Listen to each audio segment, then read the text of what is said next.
He wasn't supposed to defend me. That wasn't part of the deal. But when Daniel said what he said, Ethan looked at him like he was something small, and I felt something in my chest break open. Wedding morning. Sophie was radiant and terrified in the best possible way.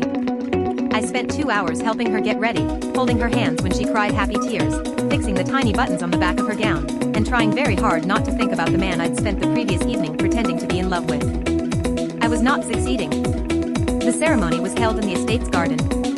Rows of white chairs, an arch of white and blush roses that Ethan had, I will grudgingly admit, positioned perfectly to catch the afternoon light.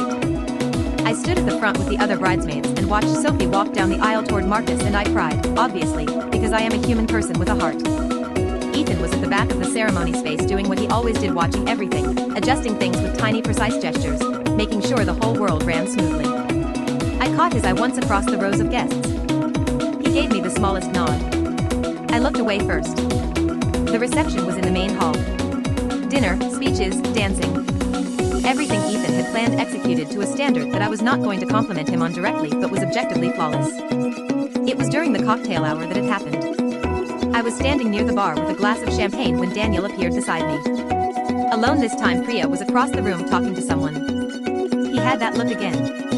That careful, considered look he used to give me when he was about to say something that would take me 3 days to stop thinking about. "You seem happy," he said.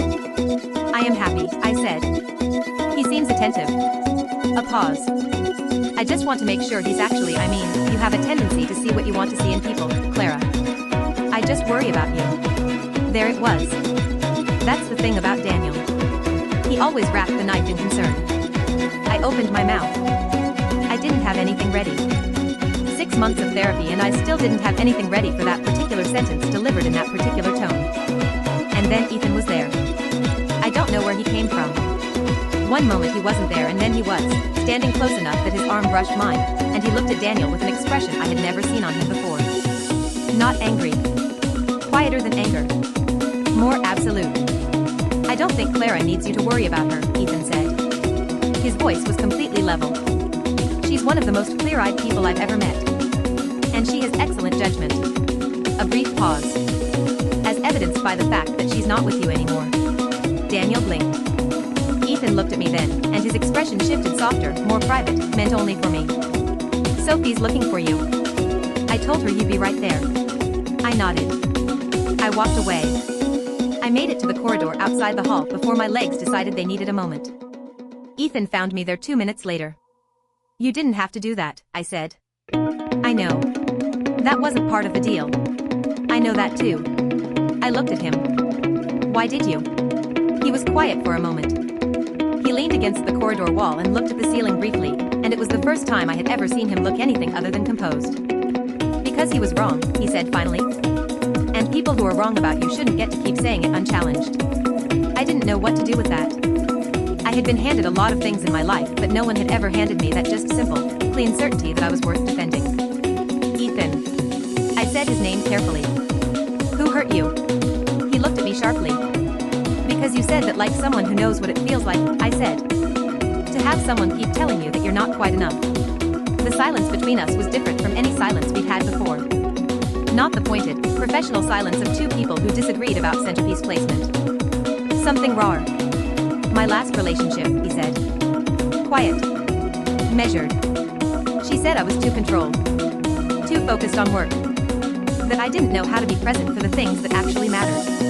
He paused. She wasn't entirely wrong.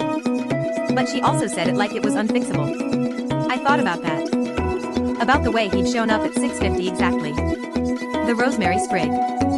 The way he described me to Daniel like he'd been paying attention for months. "I don't think it's unfixable," I said. He looked at me for a long moment. And then something happened that I was absolutely not prepared for. He reached out and tucked a strand of hair behind my ear. Slow. Deliberate. The way he did everything. "We should go back in," he said softly. But neither of us moved. And in the warm light of that corridor, with the distant sound of wedding music drifting through the walls, I thought, I am in so much trouble. We went back into the reception. We danced, because Sophie insisted, and Ethan held me like he'd done it before, and I let him, and somewhere in the middle of a slow song with his hand warm against my back and his jaw close to my temple, I stopped pretending entirely. The problem was I had no idea if he had too. Stay tuned for the next part.